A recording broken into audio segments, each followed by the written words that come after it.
Hi everyone, welcome back to the Earthdawn Survival Guide, a podcast for novices and masters alike. We are 31 episodes deep. I am Dan, my co-host is of course Josh. Hello everybody. And on today's podcast, we will be discussing all things larcenical, because we are going to bring up thieves. That's not a word. Most of the things I make up are not words, but that's okay. I am a writer. That is not a word. It involves larceny. Larcenous is a word, but it doesn't fit your thing. So no, it's my thing. It's my horror taint. I have to go along with that. So I'm kidding. Shakespeare, you are not. Oh, clearly not. I mean, you're not a bad writer. You're not. I'm a bad writer. We did pay you to write stuff, but I wrote a couple things. I wrote one story that hasn't been published. It's my best writing ever, but that's later on. And Kagorsi would like it. It's about orcs. Anyway, but we're going to talk about thieves today. In fact, the thief discipline. We're going to break that one down here in a minute. But if you have any questions for us, feel free to email us at edsgpodcast@gmail.com. Yes. So, other than that, let's get to Before we get to that, actually, Please. Two really quick things that I want to get to. Cool. If you are, for some reason, starved for Earthdawn content, holy and you crap, should how can you be starved? There are two podcasts, actual play podcasts, that have recently launched that I want to give a shout out to. Yeah. One of them is called the Namegivers podcast, and the other one is, oh no, I don't remember the name of it now. Circle of Dawn. Circle of Dawn is the other one. They actually stream as well as release, I think, on YouTube. But they do streaming on Twitch and then I think make the videos available. But those are both. I have not really watched or listened to either of them. I have not researched them as well. But I did at least see that they launched Circle of Dawn and they had a video on there. And I did check out, because so far the Namegivers podcast only has about 6 episodes out, but they're up to about 5.5 hours of content. So if you're still self-quarantining, by all means, you got some stuff to check out. And the Legends of Earthdawn podcast, after kind of a spotty, infrequent release thing, has started releasing episodes more frequently again. Well, I can't deny the post-production is the longer part of the process of a podcast. Yeah. I stitch just your audio and my audio together with some music, and that takes a while. I cannot imagine doing it with 6 other voice tracks and stuff, so I don't blame anybody for taking their time to get that one right. And also, by the time this drops, you will have the Iopos Sourcebook has officially dropped and is available in PDF at facetgames.com. So if you were not a Kickstarter backer for some reason, you've missed out on that. It is available for you to go and spend your money on now. I think that we also have also available through the shop pre-orders for physical copies as well as the bundle if you want to get both the physical and the PDF, which allows you to get the PDF right away, and we'll ship you the physical copies when they come back. The files have gone off to the printer. And hopefully we're going to see a much quicker turnaround on that than we did with Mystic Paths, which took a little bit longer to deliver than anticipated. So those are all available, all things that are going on, and I wanted to make that aware.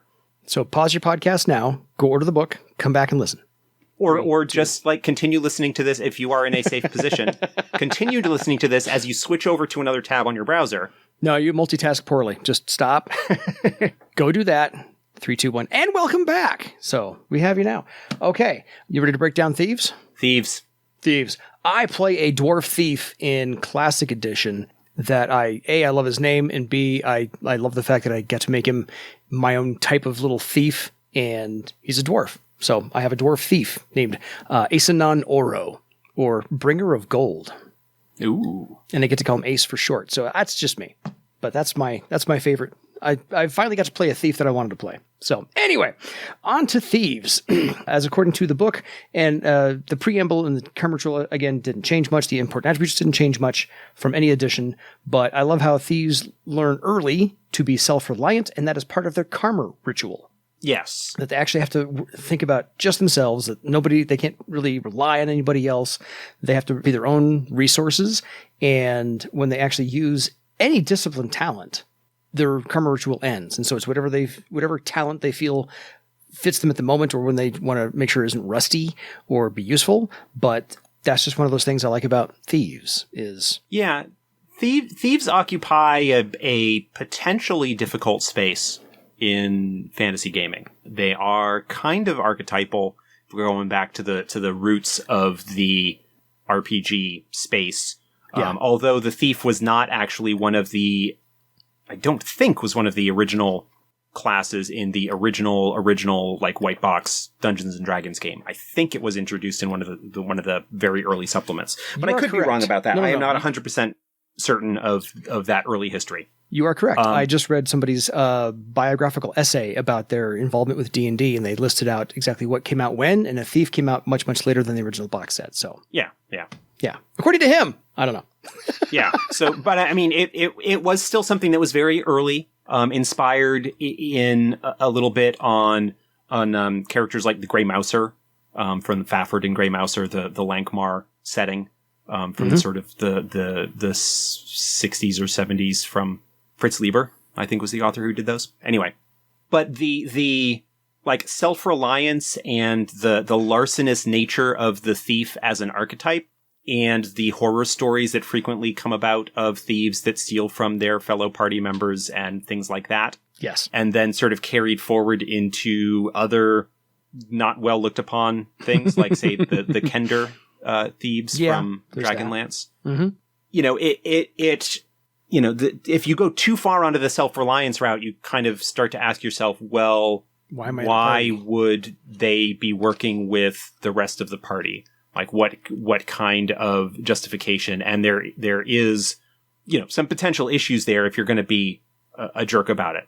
And the thief archetype and the thieves as presented in The Longing Ring, the first Earthdawn novel, and the thief as presented by Garlthik and J'role in that is a very antisocial discipline. Yes. And understandably, like, it's understandable how the magic allows the thief to do that within that framework. But the essay on the thief that was sort of then kind of brought in later with the Adept's Way presents a different approach, and one that is a lot more conducive to working together as a group. And I think a big part of how you make the thief successful is to basically work out the metaphor, work out the definition, the objective of thievery, that does not end up having them be jerks to other people. Selfishness is one thing. Being a jerk is something else. Well, self-reliance is one thing. Selfishness is something else. True. So we can make the distinction between all three. Is that ultimately there do come times where the thief does need to act alone. Yeah. And things like that. And that they ultimately can, do have to rely on their own abilities a little bit more than they would. And that can make them a interesting character to play when it comes into the stereotypical adventuring group, if that's the kind of thing that you're into. Yeah. But it's fair. No. So we had to keep the archetype of the thief in this fantasy setting, because if you didn't have a thief here, it'd feel a little bit empty. Well, especially of a setting. Yeah. Well, I mean, not even that necessarily in the setting, but also as Earthdawn is a response to Dungeons and Dragons style fantasy and the archetypes, the core, fighter, magic user, cleric, although Earthdawn really kind of does away with clerics, but the fighter, magic user, thief triad of things, and especially if you're going to be having a game that at least one aspect of play is the exploration of ruins with like traps and treasure and stuff. Yes. The thief being the one who detects and disarms and leads everybody through the perilousness. It is kind of important, unless you're going to give that to other disciplines, and that was shared a little bit with Scout once they were introduced later in first edition's run. Yes.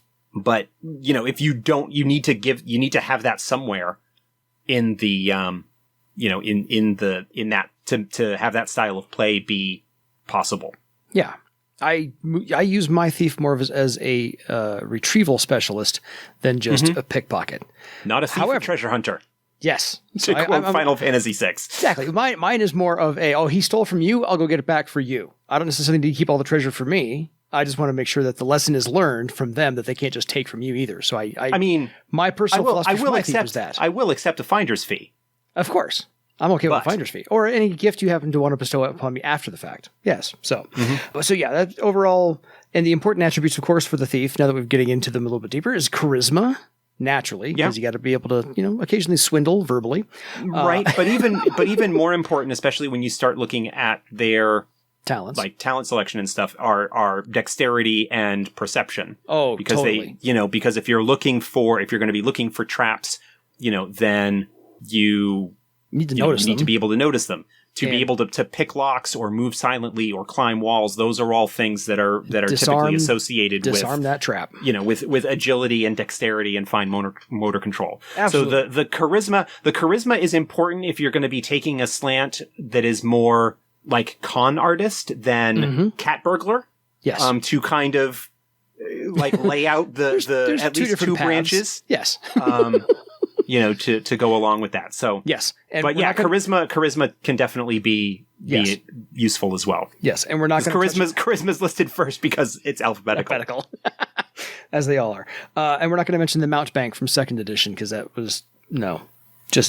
I don't even remember much of anything about it. So that's it was. We won't. Nope. We won't. I mean, I'm aware of it. Yes, I just don't remember any of the details. Fair. So look at that. We're not bringing it up at all. So artisan skills for a thief: acting, which I think goes right along with what they are good at, and poetry. Yep. Just as nice little examples. Not necessarily have to adhere to them strongly. Yeah. There's any kind of acting seems pretty straightforward. Poetry, I think that was one that was listed on a suggestion from an earlier edition. Yeah. But again, like all artisan skills, pick something that seems appropriate for your character's style and or background. Yeah. I just like the thief, since it's acting and poetry. If it's verbal poetry, it's limericks or something along those lines. I just like that those artisan skills for a thief don't necessarily leave a trace. Mm-hmm. There's not carving, so anything permanently attached. Right. There's not painting, things like that. So I just find those. Yeah. Maybe dancing if you want to. That's a good point. I could see that. Yeah, dancing. That's why, so as the point we made a little while ago on, I think, The Illusionist, how you describe how your talents work, this is how I look at the artisan skill for a thief. It's the only one I really paid a lot of attention to was the artisan skill for a thief shouldn't leave a trace. But that's just me. Shouldn't leave physical traces, at least. Yeah, sorry about that. Yeah. Emotional, sure, by all means. Sweet talk somebody. But the half magic ability is they may use half magic to build or bypass security measures intended to prevent theft and to recognize different types of locking mechanisms. So they get a half magic ability to go, oh, I know what kind of lock that is. Yeah. And maybe how to pick it or whatever. Yeah. I don't know that the bypassing security measures, I would think that if it, maybe if it's not something that falls directly under lockpicking, like you wouldn't use half magic to pick locks because there is a dedicated talent to that. Absolutely. Again, looking at half magic as something that fills in the gaps that aren't already covered by existing abilities. They don't have the craftsman, there's nothing in their talent selection about crafting or making traps or locks or security measures. And so obviously that would make, that would be appropriate. But as far as bypassing them, only if there wasn't something already covered by one of their talents. Yeah, it's more like an illusion, allusion to, here's maybe how to bypass this thing, maybe.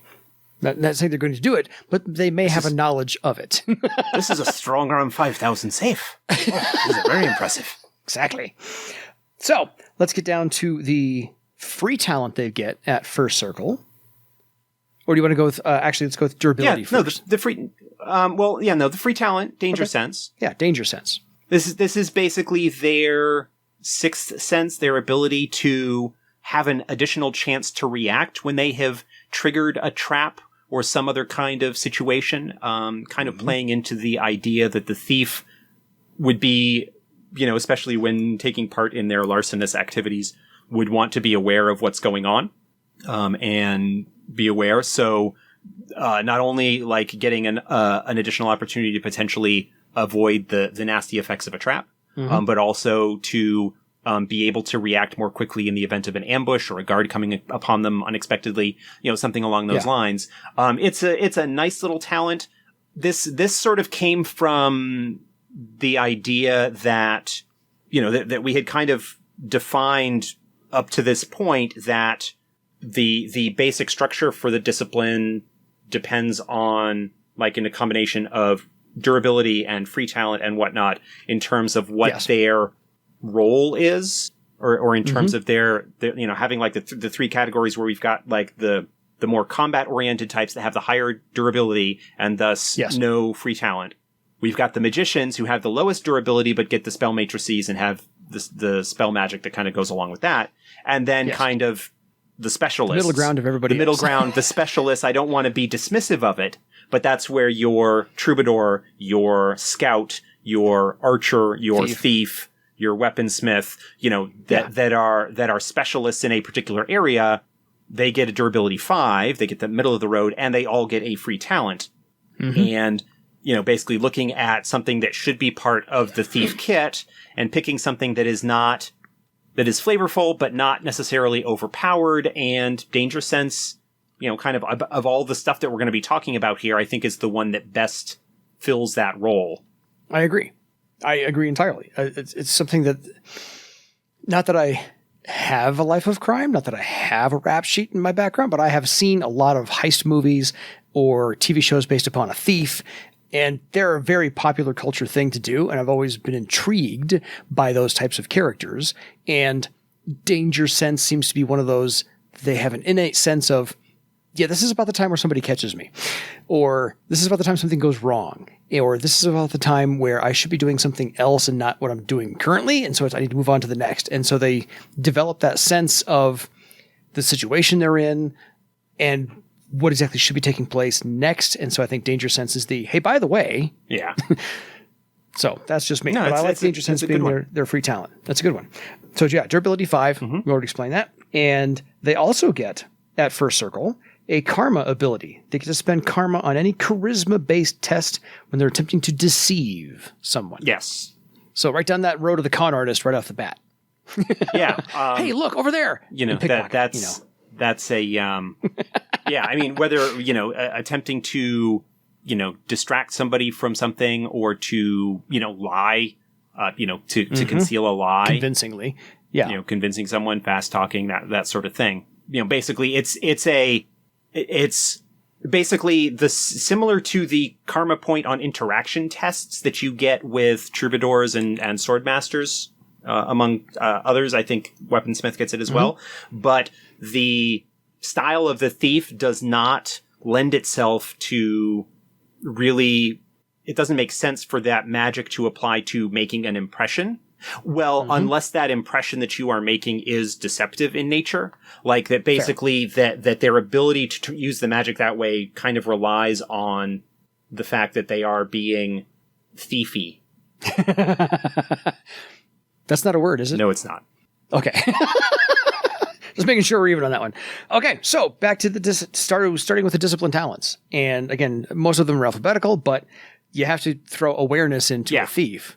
Without a doubt. I mean, awareness, awareness is the sort of perception booster that allows anybody that has it to be able to notice things more effectively, and making that a talent with the idea that the thief, as we kind of go through things here, that that not just the sort of cat burglar being able to detect traps, but if they're going to be the one sort of running point in a kaer delve, is going to be searching for traps and looking for dangerous things like that, you're going to want to have that awareness, that ability to notice things and see things that are, out of whack, hidden compartments, just anything. It's a no-brainer for many. Yeah. Like, awareness is an ability that is useful for anybody. Yes. And I generally recommend, if for some reason you don't take it as a talent for your character, either because it's not available. I think it's available as an option for a lot of them. If you don't take it as a talent, it's worth investing a rank or two in skills to try and get your awareness up to 2d6. Just to have that added, that added benefit. the value of that overall does depend a little bit on how the game master is running things in terms of noticing stuff. Yeah. We will set aside the whole pixel hunt clue mystery thing that can run into problems when you rely too much on awareness tests. But for the thief, when you're going to be searching for traps and whatnot, it is a must-have. Or finding your mark in a crowd to pickpocket. Yeah. I could use it that way. At least I would try. So, lockpicking. Obviously. We're going to see that that a lot of the iconic thief abilities from Dungeons and Dragons are in the thief's kit in Earthdawn because they are expected. Yeah. Like, this is the thief, this is the archetype. They're universal. Yeah. Yeah. Lockpicking, you're going to want to get through locked doors or open locked chests or anything along those lines. That's what a thief does. Yeah. So, yeah, absolutely. And again, picking pockets. It's another one that is a no-brainer. Picking pockets, I would also allow to do any kind of sneaky sleight of hand in terms of, not necessarily just lifting somebody's purse, but if you were to no, because that's covered by a talent we'll talk about later. Sorry. Oh, right. Yeah. But if you were doing a shell game or something like that, yes. Any time where you are manipulating objects to change their relative position as opposed to just hiding them. Yes. Fair. So I can see that. But yeah, awareness, lockpicking, picking pockets. If it's not the thief, I don't know what it is. And then stealthy stride, which is just the move silently. Moving silently. It does. It's a more general sort of stealth talent. And again, part of the standard kit of fantasy gaming thieves is the ability to sneak around and not be heard. Because obviously if you're breaking into somebody's house or castle or vault or whatever. Yes. It helps to not draw the attention of patrolling guards because you are... Or anyone. Noisy. Yes. I still love the fact that in Earthdawn, lockpicking does not require lockpicks because it's magically based, and so you get that is true. We did not mention that because it is magical. Lockpicking does not require the traditional thieves' tools. Is that the thief basically is magically, telekinetically manipulating the tumblers of the lock, the mechanisms of the lock, and therefore it can also unlock magical locks that standard lockpicks cannot. And the picking pockets also includes a little bit of basic levitation magic to kind of help move things along. There are those little little aspects to it as well. So yeah, take that, D&D thief. I'll take an Earthdawn thief any day of the week. And then of course last, because you cannot avoid it, thread weaving for first circle. Yeah. Which obviously, it is the, everybody gets thread weaving at first circle. Yeah. So we don't need to really discuss anything with that. No, so you can start tying threads at first circle if you want to, after you get stuff. So second circle, they actually get the +1 to physical defense because they're a thief and they're squishy. High dexterity. It makes sense that they would get bonuses to their ability to not get hit. Totally. But then their second circle talent, disarm trap. Yep, disarm trap. This basically, so awareness, there is not a separate detect or find trap ability. Anymore. It is rolled into awareness, but awareness on its own does not usually allow someone to detect traps. They need to have the disarm trap talent to sort of unlock that, to kind of protect the niche of the thief. Although, to be quite honest, even if you allow anybody with awareness to detect trap, they don't have the ability really to do much of anything about it. Hey, I found that. I found the trap, and unless you're unless because of the group's composition or something, they don't have anybody that is able to handle traps like that. You might be going with a style where you kind of describe the situation and present that as a puzzle, perhaps for the players to solve in terms of how to bypass this security measure. But generally speaking, disarm trap. That's the okay. You've got the ability to see them. Now you know how to deal with them. Yep. I'm playing a 4th edition scout, and he loves his awareness. It's great. And then for a couple of circles, I didn't get a disarm trap. So now I'm the de facto. Yeah, I can do that. But that's what it had to be. We didn't have a thief, so had to go that route. So third circle, the adept may spend a karma on any initiative. Mm-hmm. Again, getting into the agility and speed and wish to avoid danger that typically kind of goes along with the idea of a thief. Being able to spend initiative, spend karma on initiative where they don't get the initiative enhancing talents like a warrior does. Mm-hmm. Still allows them to act more quickly in combat. Absolutely. And then, of course, they get the third circle talent, Haggle. Yep. Haggle also kind of rolls in the ability to, like if you're fencing, if you're fencing stolen goods, negotiating the price for those.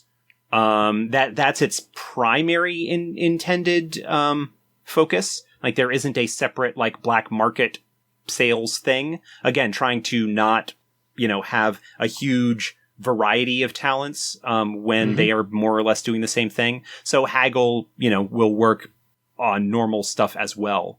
But it's kind of along the idea that, okay, you're going to be negotiating prices with your fence if you're trying to unload stuff. Yeah. Note for players, it is really hard to haggle someone who says it belongs in a museum. Just going to point that out. Moving on to fourth circle, they get the +1 to social defense because that makes sense. They're partially a social character more than most. Yeah. And being a discipline that is focused in some respects on deception, the social defense gives them, a greater ability to resist being fooled or conned. And so that kind of plays into that theme for them. Yeah, it's the arms race, as we've said before. Mm-hmm. I can swindle you, you're not going to swindle me. But they get, of course, I think the discipline talent we were going to talk about, conceal objects. Yes, this is the one that allows you to palm a coin or have a dagger hidden up your sleeve or something along those lines. This is the case where where you are hiding an object on your person and cloaking it with a little bit of illusion magic as the thief to make it more difficult to spot. This would sort of be combined with picking pockets, use the pickpocket to successfully remove the purse from the merchant and conceal object so that when they stop you, it is in fact harder for them to locate it when they're searching you for it. Also good to hide cards up your sleeve. Cards up your sleeve. Yeah, I mean, there are a lot of potential uses for that beyond the standard, I'm going to have a couple of daggers secreted on my person. But yeah, those are the... Yeah, it's good to get creative with those. Absolutely. Yeah. So then we go to the talent options because those it's a nice set first through fourth circle, a good foundation to build on. Here's where you get to add your own little flavor to it. So your options are avoid blow because again, after you steal things, people are going to want to hit you. Yeah. And again, with the desire to not get hurt, they're not really frontline combatants. So being able to not get hit is a good thing. And again, playing into the ideas of agility and speed and stuff like that. Yeah. It's, one of those that would, in a first edition design paradigm where the talents are assigned at each circle would absolutely be within their early run. Totally. But this is a case where, we wanted to, the thief design is really slanted towards the iconic, like trap finding, treasure hunter, larcenous character, because if you don't have those lockpicking, picking pockets, disarm trap kind of abilities in their core that all thieves have, they stop feeling like a thief and start feeling more like a scout, which is fine. And that's part of the different, like scouts are great, but that's kind of the differentiation between them. Yes. Agreed.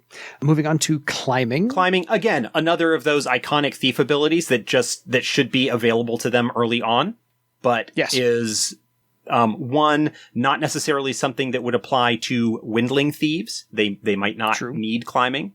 And also, the slots are taken up with other stuff right now, so it's an option.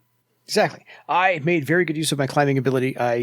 I don't pay for hotel rooms. I don't pay for taverns when I am playing my thief. I go around the back way, and if there's a second story, I climb in the second story and I get my room for free. I always make sure the room is empty first. That could potentially run into problems. The other thing is that climbing is also available fairly readily as a skill. And unless you're going to be doing some super hardcore like mountaineering or like sheer cliff face stuff, with the high dexterity of a thief, time. you may not need to have your climbing super high in order to be able to do everything that you want to do with it. Especially once you start getting into the bonuses that can come from using ropes and grapples and things like that. So having climbing as a discipline talent is not something that is strictly necessary. No, but if you want to be good at it, get it as a talent and use karma on it. Well, yeah, use karma on it and you can raise it more quickly and, I mean, you know. Cheaper, yeah. So, by all means, climbing should be there. First impression, again, social talent. Good social talent for the con artist thief. Someone who is perhaps going to be a bit more of the like con artist type, which I just said. Yes. It's okay. You know, and using it to the swindler. Make Game Master characters favorably inclined towards you, which means it's more likely that they will be not on guard and you will be able to take advantage of them in some way or other. Myriad of ways. You know, because so, you know, that is definitely something that for that style of thief would be very useful. Yes. Great leap. If you're scampering across rooftops in the dead of night, I was just thinking the same you thing. might need to be able to cross a gap in some way. And so, you know, it is something that it's a good, you know, playing into sort of the idea of movement and speed is certainly something that could apply to a cat burglar type thief. So definitely worthwhile having in their kit.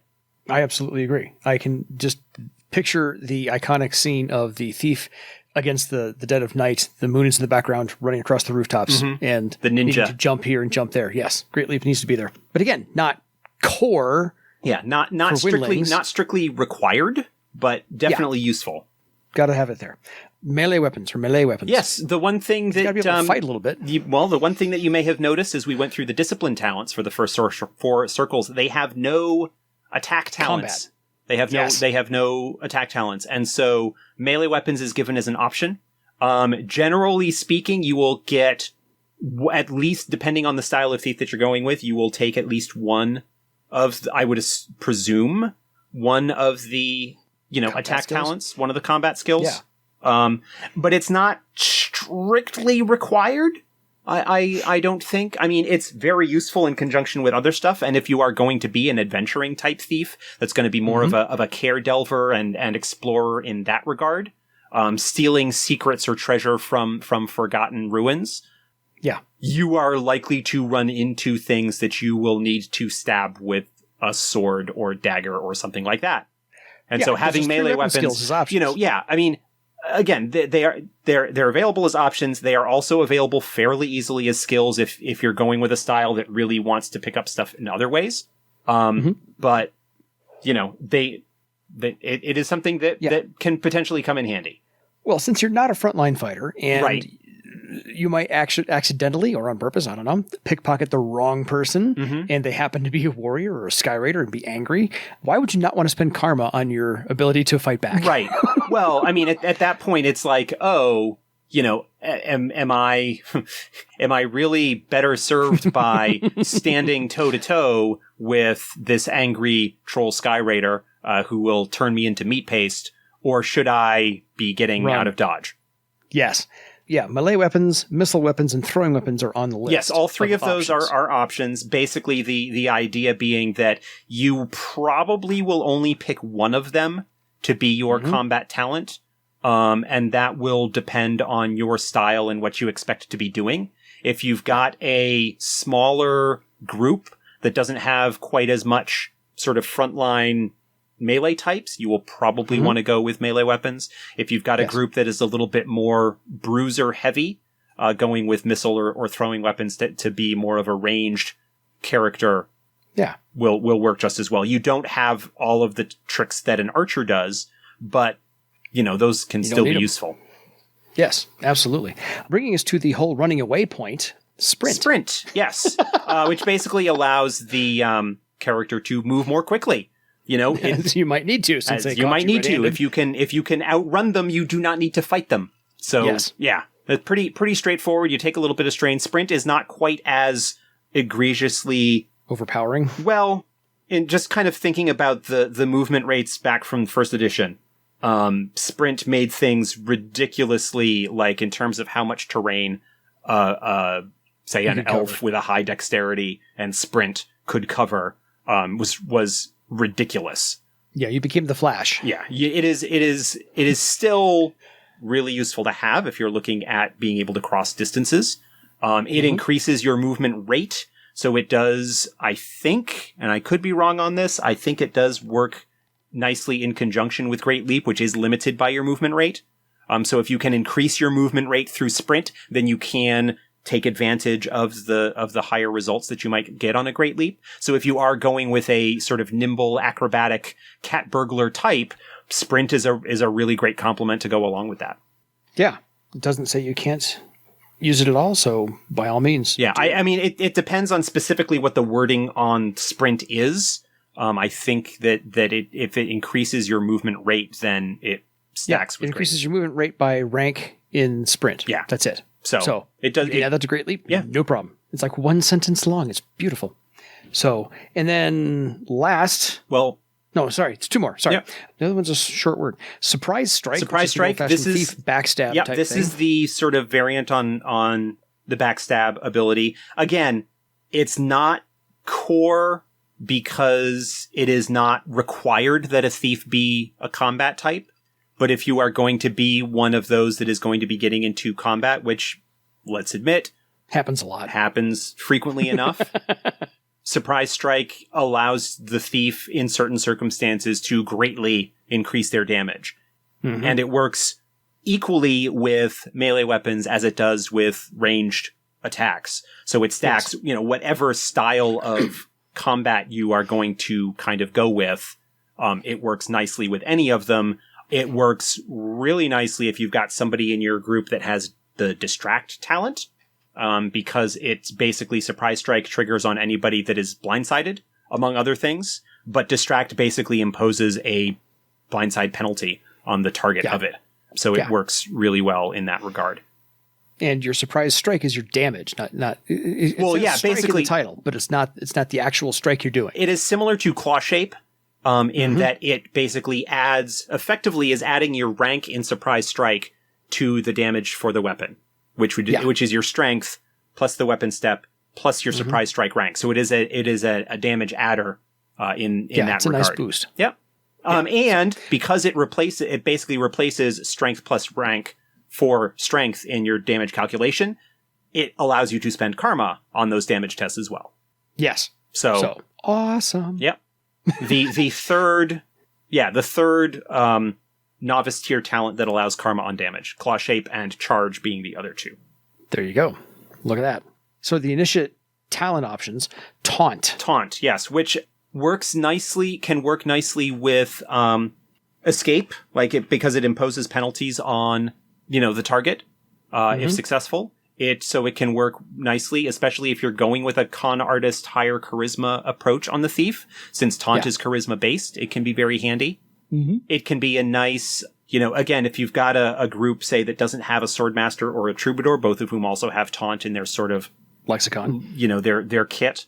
It can be useful to apply penalties to targets, to make them easier to take down. So it's a potentially useful ability depending on how you're going to be styling your approach.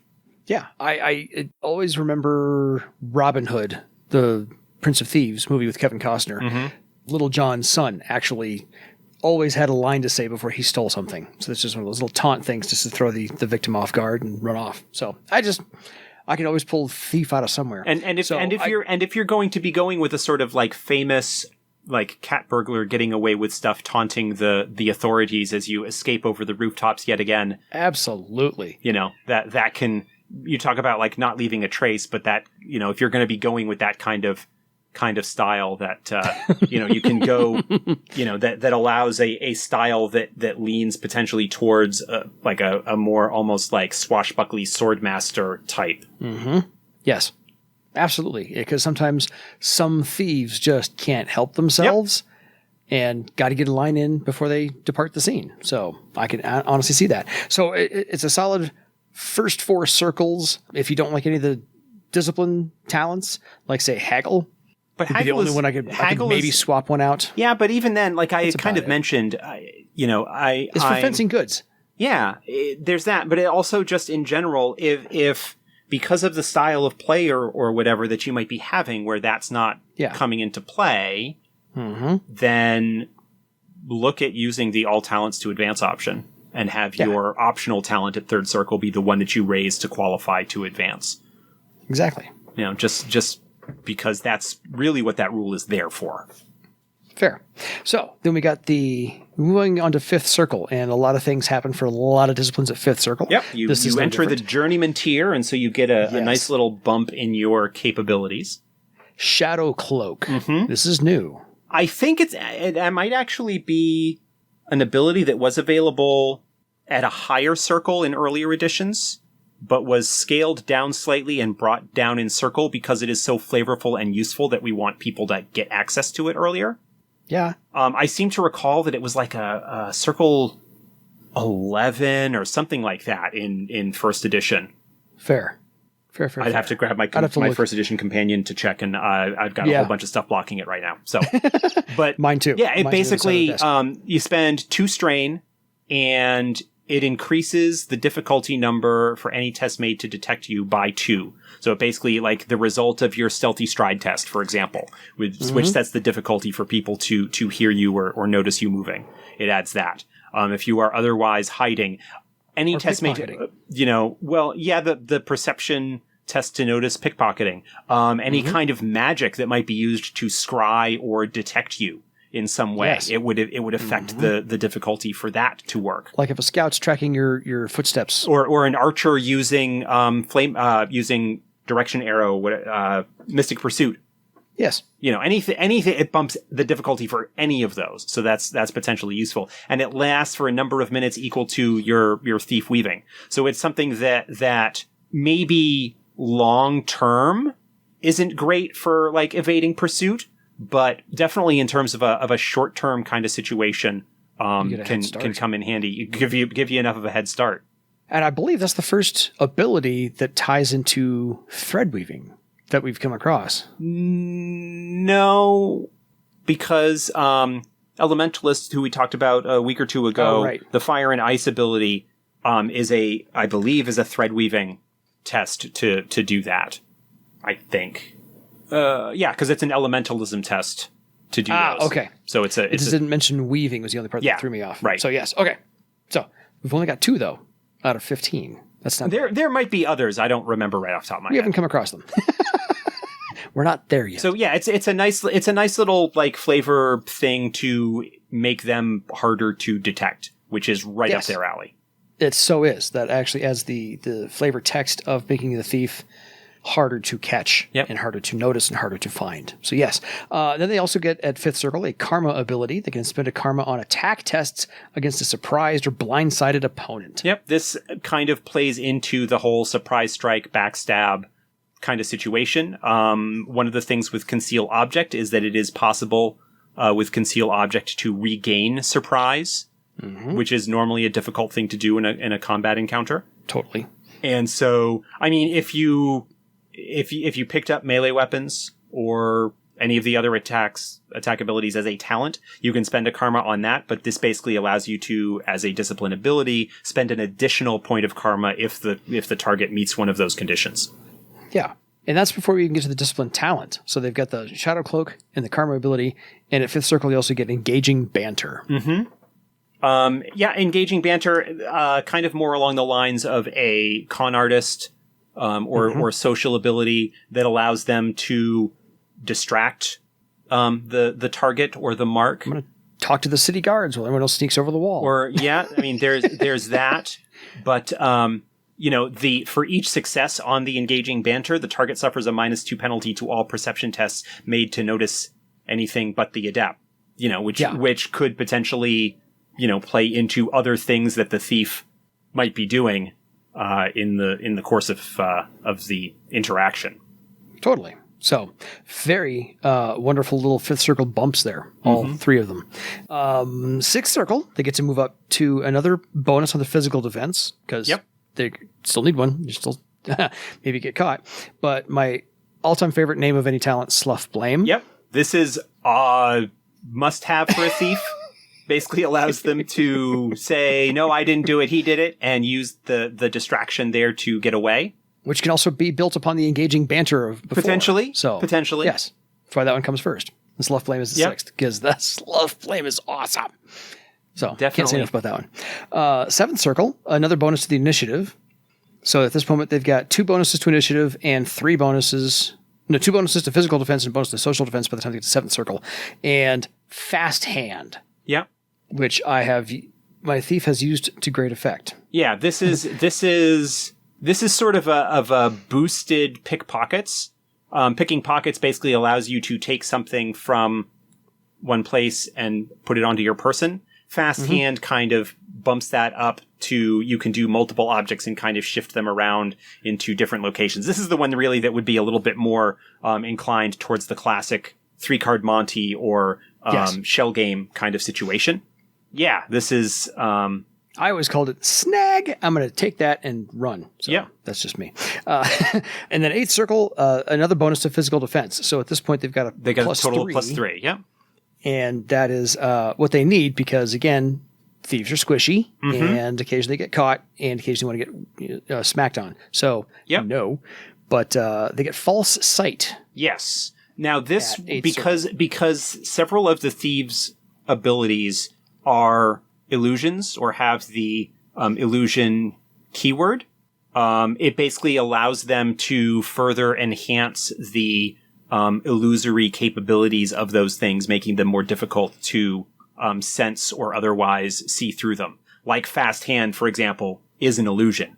It has the illusion keyword, and so using false sight in conjunction with that would make it even harder for somebody to have noticed what was done. Stealthy Stride is, I believe, likewise. Let me double check. Sounds right. Stealthy Stride is also an illusion, or has the illusion keyword, and so false sight allows that to be enhanced as well. So yeah, definitely, like, that is a talent that basically boosts some of the thieves' prime abilities to make them even more effective, and then that would stack in addition potentially with Shadow Cloak. So basically, looking at where you've got people who would be trying to find or spot the thief would have awareness or some other kind of magical ability. Like, let's give thieves the tools to kind of help combat that. Exactly. So it's even better than the Notice Not spell. Just saying. So what more could you want? Really solid discipline talents for among all of those. But we have options to toss on even more. One per circle. So Blade Juggle, which is a nice little defensive we talked about that not too long ago with the Troubadour. That's one that works nicely in conjunction with if you decide to go with throwing weapons or even melee weapons. If you're going to have like a bunch of daggers or small weapons concealed about your person. Axes. Axes. Okay. Hawk hatchets. Let's go with hawk hatchets. But the Blade Juggle basically allows you to increase your defensive capability and kind of counterattack if that defense is not breached. Yeah. So very good to have. It's a nice, if you're going to be going with sort of a more combat flavor, then that's one to potentially look at. Yeah. And it's an option, not a discipline, but it's also just add some flavor to your story. If you're going to use that. Call Missile. Call Missile, if you're going to be going with the throwing weapons route or the missile weapons route, because it works on any kind of ranged. I'm pretty sure it works on any ranged attack. So it's a good way, especially if you're looking at throwing weapons where you are not likely to have the stockpile of them that you would with, say, arrows. You get your special daggers back. Yeah, get your Call Missile allows you to bring them back. So that could definitely come in handy. And also one more thing of not leaving a trace. Yes. Yep. And my favorite that I also used from my Dwarf Thief in Classic Edition is Deadfall. Deadfall, yeah. This is a talent that is was originally an illusionist talent, but it basically allows the adept to play dead using illusion magic. They take a hit and go oh, and dramatically fall down and make it look. Can you do that twice? No, I'm not going to do that again. And make it look like they are dead. The one drawback with Deadfall is that it tends to only work when used against player characters once. And once they realize that they have been fooled by it, they tend to get overly thorough in making sure that enemies are not, going to be plaguing them again. The turnaround to this and the appropriate handle to this is that the nature of illusion magic basically makes the individual actually believe the situation. It is not merely, they just look like they're dead, I'm going to stab them. The target, the effect, actually makes them believe it. Yes. And so, they may, they will be convinced that the person is actually finished off and go from there. So, good to use. Disguise self. Another great sort of larcenous ability. Make yourself look like somebody else. I didn't do it. I wasn't me at all. Clearly. Impersonate a guard. Look like just another random passerby if they're looking for somebody that is described as sort of light-skinned with dark hair. Disguise self, I think even allows... Is that the one that allows you to change your size to a certain extent as well? I don't remember. Yes. It does. Mimic voice doesn't do that. Right. You can, change, you can't adjust more than 50%, but so you can make yourself look shorter and more rotund or taller and thin or whatever, and just completely look like somebody else entirely. Really great for trying to get away in certain circumstances. Absolutely. Lovely illusion magic on that one. Graceful exit. We've talked about this one. If you are getting into a situation where, combat is breaking out, you can use graceful exit as a way of getting out of that without necessarily trading blows. The thief is probably, with their self-reliance, a little bit more likely to just do it on themselves rather than to do it on their allies, the way that you would with a troubadour, who also gets access to that. But right after you taunt the crowd to fighting each other, you can gracefully exit and leave them to fight it out. Another social ability that is particularly useful in larcenous circumstances. Yes. And mimic voice, as we very useful in conjunction with disguise self. Very useful disguise in other kinds of else. Yep, and in other kinds of deceptive situations. If you're looking to, fool somebody or impersonate somebody, it can come in very handy. And then we have Mystic Pursuit, which we mentioned earlier. But Mystic Pursuit. This is one that allows the thief, if they're going to be going with a route that's a little bit more in the direction similar to Scout, allows them to track a person or something along those lines. If they've got a connection to it, they can track it. Yeah. Especially if they stole something and then someone stole from them, they can definitely follow their course. Potentially, yeah. So, it's very useful. Second weapon. If you're going to be going with a more combat-oriented thief, especially if you're going to be taking melee weapons, second weapon can come in handy as an additional bit of combat enhancement. Exactly. And then two more. Spot, armor, flaw. Again, goes along with the backstab ability. Goes along with surprise strike. It does allow a little bit more combat potential if you're going to be going with a sort of ninja striker, high damage dealer concept for a thief. That is one that you'll want to pick up to enhance that. Yeah, I've always loved spot armor. Yeah, I mean, we talked about it with the weaponsmith. We talked about it with a couple of other disciplines. There's not a whole lot more to add to it at this point. No, it's a beautiful thing. And then True Sight. True Sight basically allows the thief to be able to more easily pierce illusions. Yeah, so very handy for the thief to be able to swindle somebody, but then... Or to notice, if there is an illusion hiding a secret door or a safe or trap or something along those lines, could potentially, that if there's actually illusion magic that is involved, that True Sight would allow them to more effectively pierce those veils. Yeah, it's the escalating arms race of the thief versus the security team.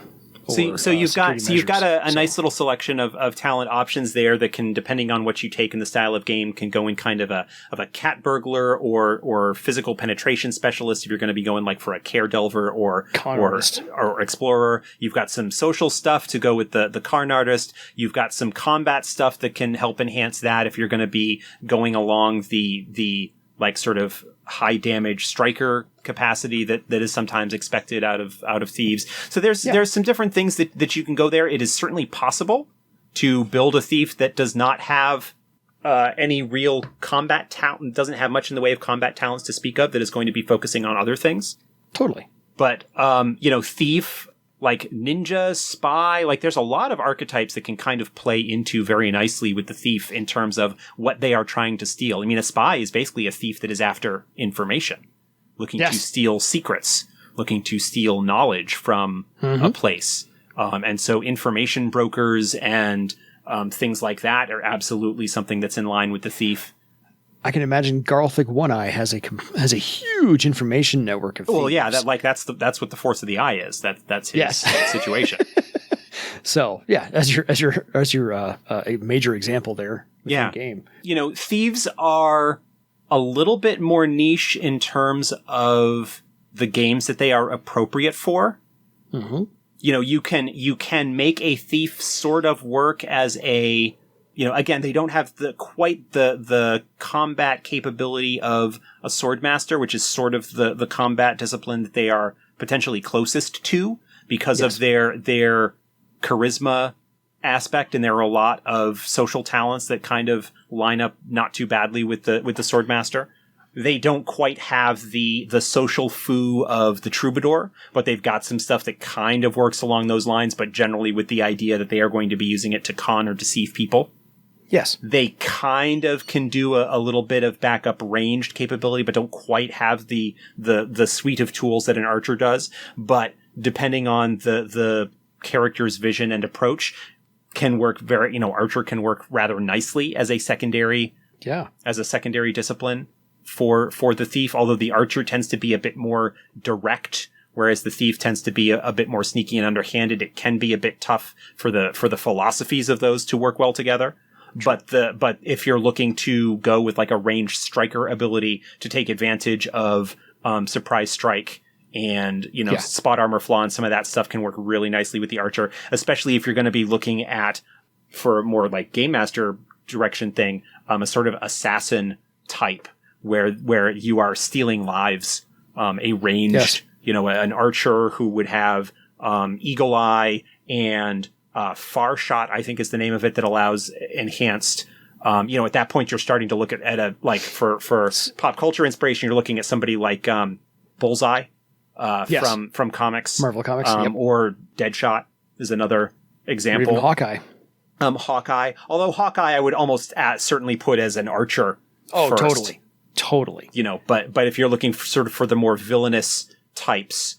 Yeah, then an Bullseye archer thief kind of combo would be nasty. A troubadour thief becomes at that point a really, really scary, like they can social stuff.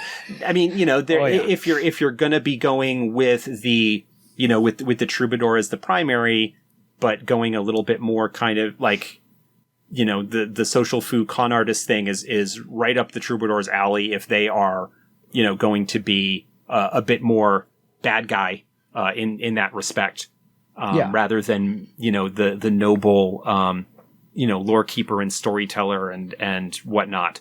And then sort of the swordmaster would be something that would enhance the combat capability, giving some additional defensive and offensive capability in terms of the tools that they can bring to the table. Yeah. I have two pieces of advice for anybody who wants to play a thief. One is there's a book I picked up called A Burglar's Guide to the City by an author named Geoff Manaugh, Geoff Manaugh, and it is literally how to look at architecture and see the weak points on how to get in there, get out of there, and so forth and so on. Mm-hmm. So it's a wonderful little thing to have. And this goes back, it's not just current, modern times. It goes back centuries to tomb robbers and so forth. So that is a fantastic little book to play.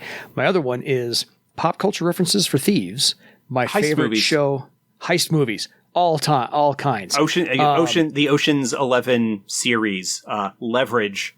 Oh, Leverage. I was going to bring up Leverage. Leverage is four thieves working with the guy who becomes a thief eventually. Yeah. But there's a con artist type thief. There's a hitter type thief. There's a tech There's type the thief. hacker, yeah. And then there's the pure absolute break-in and entering thief. And if you want an archetype to play, go watch just Yeah, I mean, Leverage is a fantastic show. It so is. And the creator, John Rogers, is a gamer, actually. He's a game geek. But yeah, Leverage is but like any kind of heist movie can be an inspiration that you can draw on to make a thief character, or for a game master. I think heist movies and the heist movie kind of structure is a really great place for game masters to draw inspiration for adventures as well. Totally. I just saw Flawless with Michael especially- Caine and Demi Moore. Mm-hmm. Another heist movie.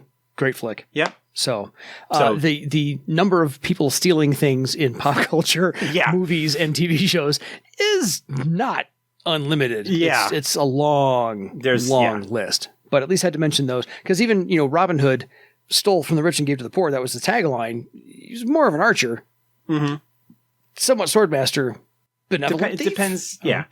Yeah. So going back centuries, we've got, all that folklore. Sure. I mean, you could even, again, I've seen Thieves modeled along the more Indiana Jones, like, adventure archaeologists kind of archetype in terms of being able to, like, puzzle out the mysteries and disarm traps and whatnot for kaers and things like that. I think, especially if you're going with a kaer delving type of scenario, or having your group is one that is going to be associated in some capacity, perhaps, with the exploratory force for Thrall, which does a lot to find like old kaers and whatnot, or similar things along those lines. A thief and the abilities that they can bring to bear can be super handy. Oh, yes, they can. And it's always just nice because there's a lot of variety in the talents that we just listed out there that you can, as we said, there's 3 or 4 branches you can go off of, and then you can just intertwine some of those as well. Just to say, I like this guy. He's enough of a combatant. I'm good. Now I'll focus on the social aspects. Right. And you can branch out kind of all 3 trees and make sure that wide pyramid at the bottom is kind of secure as far as what you can and can't offer your entire party, depending on your party makeup. Yeah. So... Yeah, and that's one of the things, like, handy and essential. Yeah, with all of these sort of approaches and the selections available, is to try and make it so that at least to some extent, most disciplines are suitable for, depending on how you build them, are suitable for a variety of play styles and games, depending on the type of adventures that are being run and, the play styles and things like that. Definitely worth looking into. Yeah, it took me a long time to want to play a thief, and then I think I found my niche on him, and I love playing that character, so I can't wait to get back to playing him after a while. But at the moment, he's still in Classic Edition. I'll see what I can do with 4th. But I'm loving the way the 4th edition builds out the thieves there as well. There's not a lot of lost things from what I was able to do to what I can do now. So otherwise, any final thoughts? No, I think we've covered everything kind of nicely there as far as the thief goes. So enjoy making one and playing one. And a Windling Thief adds a whole level of complexity that most the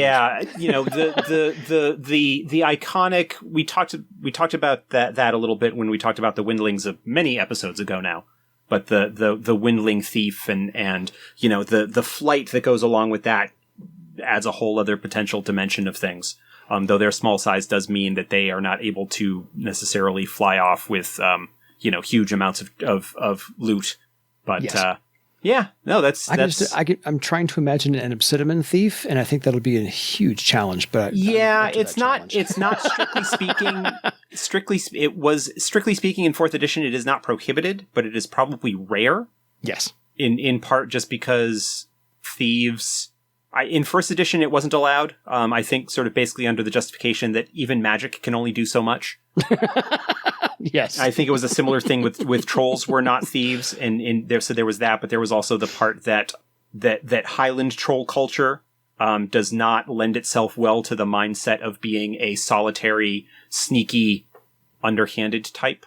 Yes.